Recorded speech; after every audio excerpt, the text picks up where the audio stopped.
If regulators close the bank without an acquirer in place to take over, that could mean significant losses for uninsured depositors.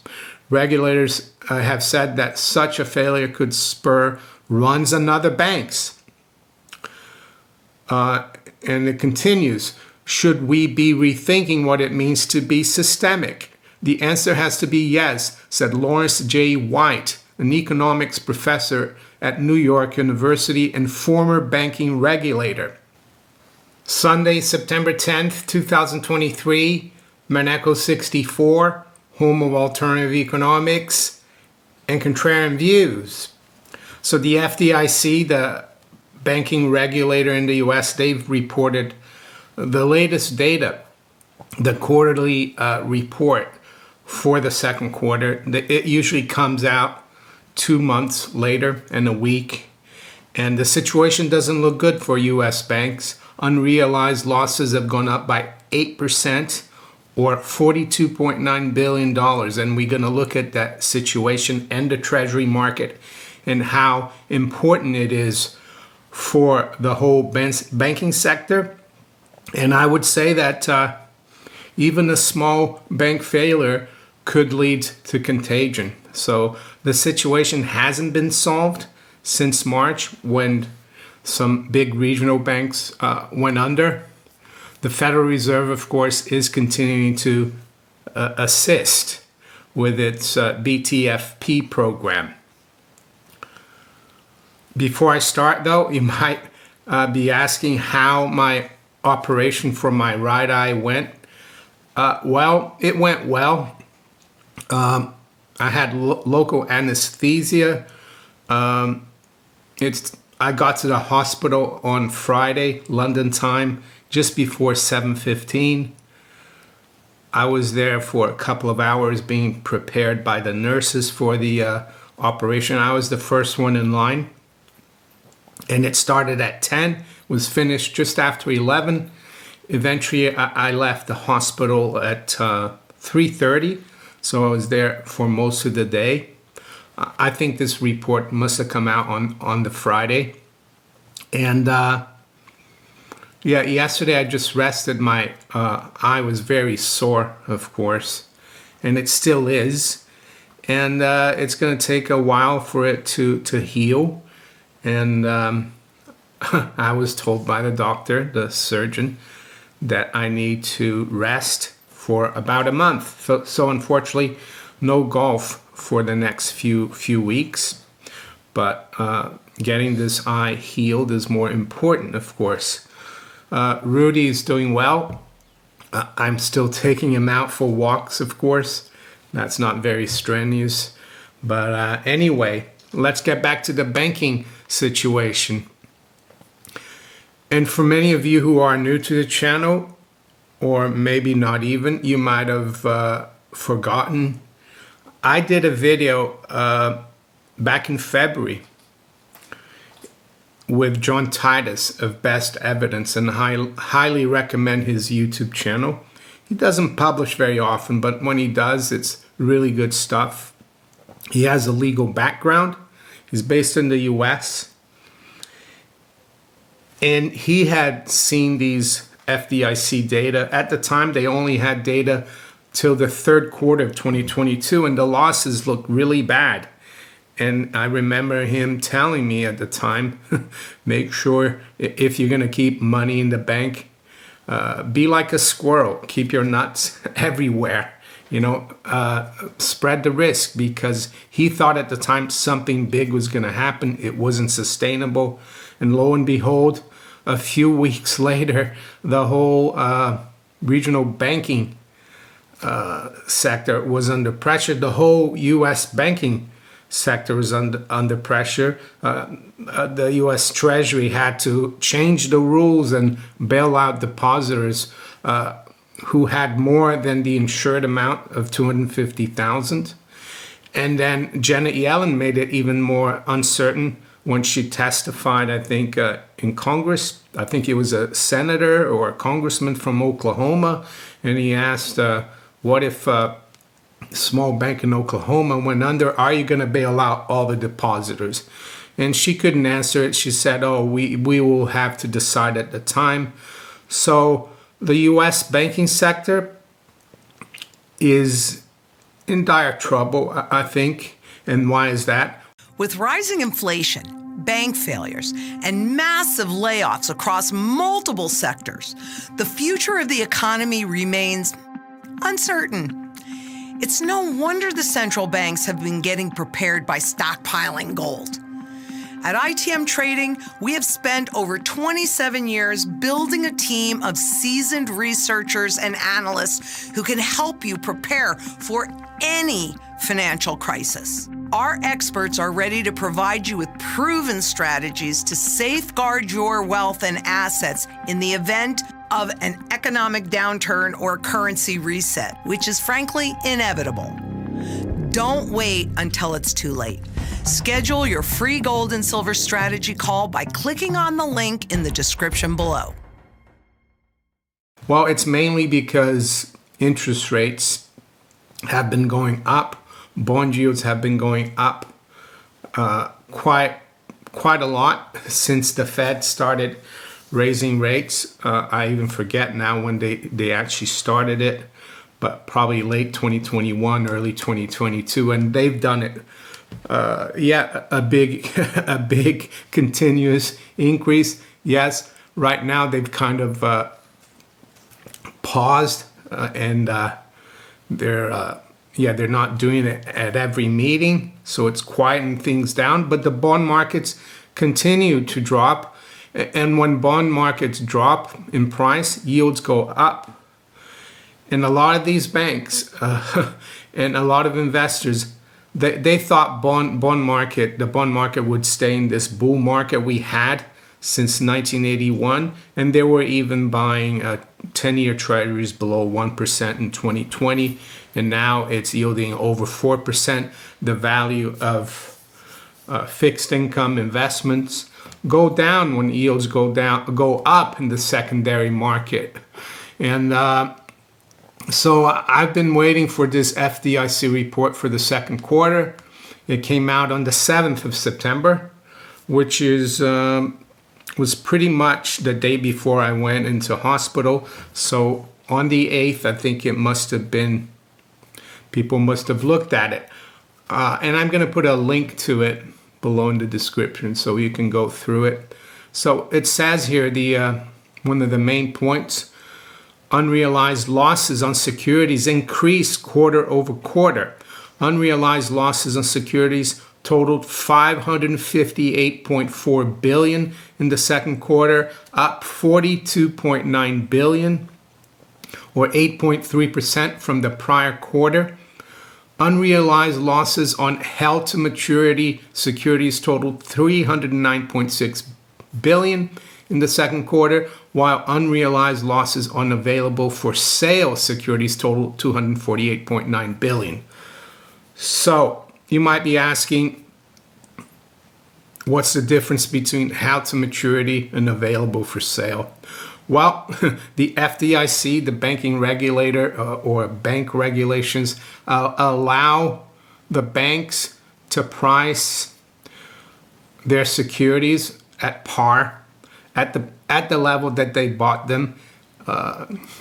And the reasoning here is that if they buy it at 100, a bond, a treasury bond or a mortgage bond, it drops to 80.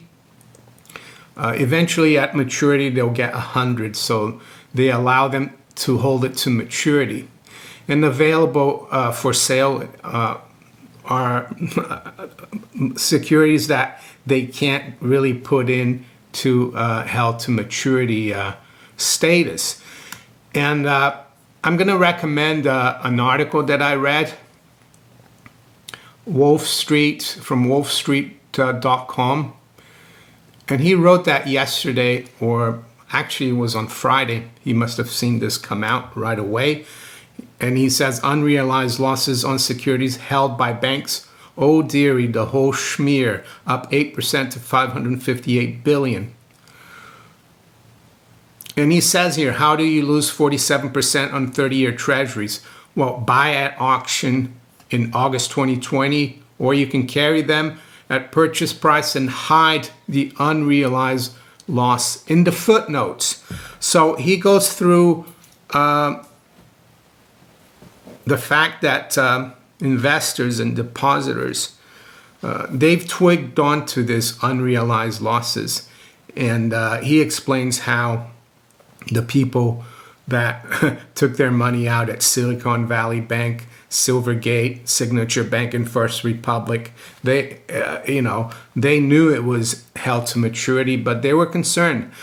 What if other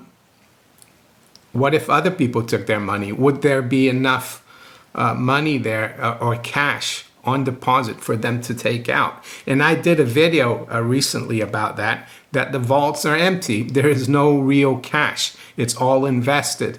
The U.S. banking sector is totally stretched. So read that and you understand how rising bond yields are bad for the banking sector. They're bad for the currency because treasuries and treasuries are what back the other side of the currency. And the other thing that's going on that's not good is that foreigners are starting to unload treasuries.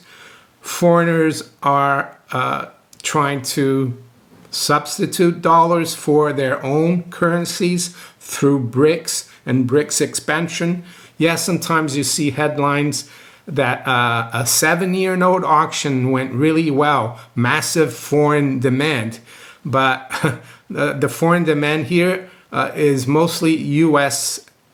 based hedge funds, which are domiciled offshore, or UK hedge funds, which are domiciled offshore, and they're buying treasuries.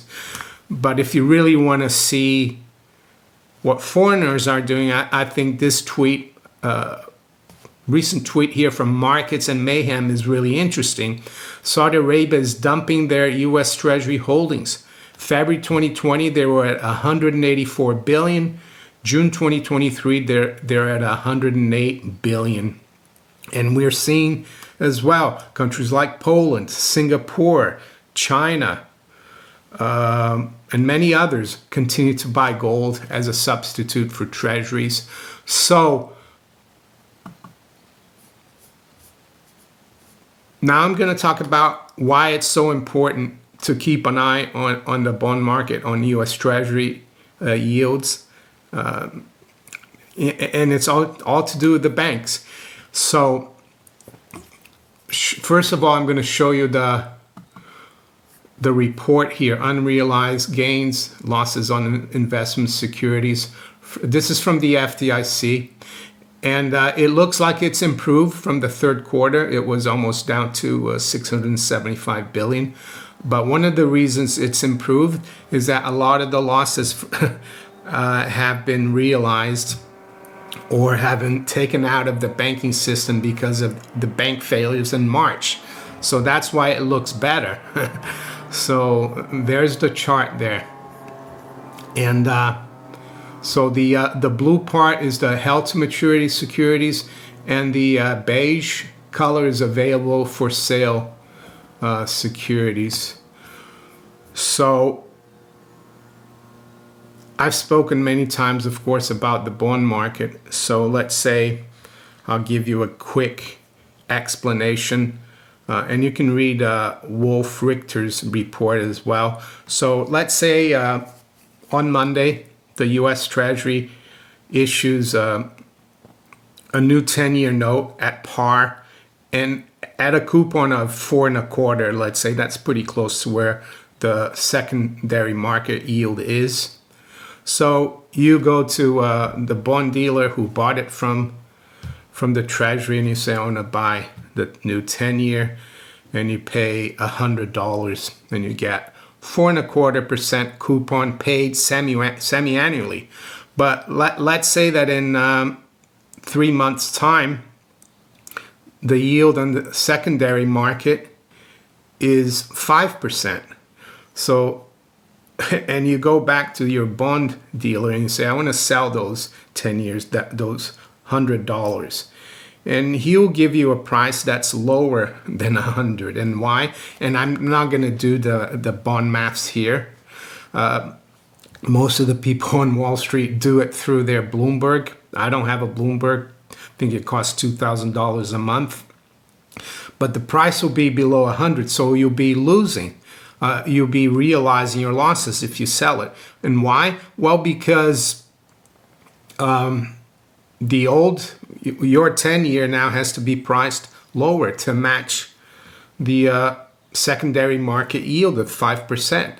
So if you were to try to sell at 100, no one would buy it because they'd only be getting 4.25 and the market is offering 5. So that's why it's so important. And these banks, of course, because of regulation, and it's not just in the US, it's here as well. Regulators and pension fund managers, and they're all kind of obliged to invest in government bonds because they're supposed to be risk-free, right? But they have been anything but. So what I've done here is look at the yield curve, at the yields, and go back to June 30th, which is when they issued this report. So I'm going to start with the 2-year note. I'm not just going to look at just the 10-year. I'm going to look at a series of maturities so it gives a better idea of what's going on. So we can see here that in the second quarter, the 2-year note closed at 4.9 yield. And right now, as you can see, the yield is just, basically at almost 5%. So there's already a 10 basis point rise in the yield. So the price has come down. So anyone holding 2-year notes since then, they're going to have losses. Then we move to the 5-year. Here's the 5-year. And we go back to June 30th. The 5-year closed at 416, and we're now at 440. So that's another 24 basis points of losses for anyone holding 5 years to maturity. Yes, some banks might have come in and bought during that period, but if they're holding it since the end of June, they're losing on the 5-year. So now the 10-year, the one that most people look at, let's go to the end of June. June 30th, that's the last trading date. It was at 384. So now we're at 426. So we're at 40 basis points higher. So you see that the longer the maturity, the more losses, which is normal. So that's not good either. And I even looked at the 30-year yield. So let's go back to 30th of June. Well, it closed at 390, and we're now at 433. So that's 43 basis points of losses. So that's not good. So that's why the Fed, as I said earlier, they're still using this liquidity and credit facilities, loans, bank term funding program. So what they're doing is they're basically, let's say bank ABC goes to the Fed, and their balance sheet is full of these treasuries, and they bought them at 100, they're all worth 70, and the Fed will go and pay 100 for them. And that's what the Fed is doing. Even though they're doing QT on the other side, selling treasuries, they're padding up banks' balance sheet. It makes no sense whatsoever. So now I'm going to come to an article, which I saw yesterday, actually after I'd done all this research for this video. And it's from the Wall Street Journal. And you don't need a subscription. I'm going to put a link to the story through archive.ph. And this story came out September 8th. It says, tiny bank called Republic First, not First Republic, Republic First, faces test of depositors' faith. Unlike First Republic, Republic First's customers have stayed loyal despite battered balance sheet. And it says here that this bank is a Philadelphia lender with $6 billion of assets, shares many of the problems that San Francisco-based First Republic had. One interesting thing, though, is this here. Republic First's financial difficulties may put the faith of depositors to the test. About 60% of its depositors were uninsured. So they were the people with over 250,000 as of June 30th. If regulators close the bank without an acquirer in place to take over, that could mean significant losses for uninsured depositors. Regulators have said that such a failure could spur runs on other banks. And it continues, should we be rethinking what it means to be systemic? The answer has to be yes, said Lawrence J. White, an economics professor at New York University and former banking regulator. With First Republic, we're just worried about pure contagion. The uninsured depositors at Republic First running and then causing other uninsured depositors at other somewhat similar banks running, and then the contagion grows. The bank is about 0.2% the size of JP Morgan by total assets, but the notion that regulators might perceive systemic risks in even a pint-sized bank's failure is no longer implausible. The proportion of uninsured depositors in the U.S. banking system peaked in 2021 at 46.6%, their highest level since 1949, and fell slightly in 2022, according to the FDCI. So I'm not going to go through the whole thing, but you can read it. There is some hope for this bank, Republic First, and I'll come to that right now. But the point is that there's more than 4,500 banks, I think, in the U.S., and this could be just the tip of the iceberg. That could be many other Republic Firsts out there. It says some investors are trying to shore up the bank. On August 29th, a shareholder group with just under a 10% stake said it is in preliminary exploratory talks with Republic First and others about an equity investment and a broader deal to raise capital. A spokesman for the group's lead investors declined to comment. A deal to inject fresh capital into Republic First, if that's possible, would be a dream scenario for bank regulators. Their best hope is that Republic First is a survivor. So even a pint-sized bank could be the first domino that kicks everything off. So another reason to have a little bit of gold and silver in your possession. And yeah, we're going to have to keep a very close eye on U.S. yields, U.S. Treasury yields. Is this happening elsewhere? I'm sure it is in the UK and the EU. And if it starts unraveling in the US, the whole system could unravel. And it doesn't help that there doesn't seem to be any more cooperation internationally. Even the Chinese now said they don't want the US hosting the G20 and so on. Yeah, the international order, it seems to be breaking apart. And the G20 actually, in their final communique, they didn't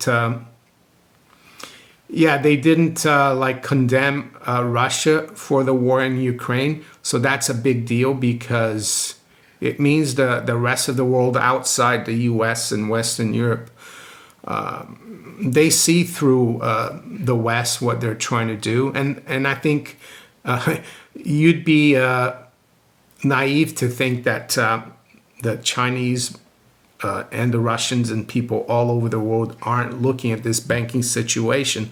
So with that, I'm going to wish you all a great rest of the weekend. Take care. Bye.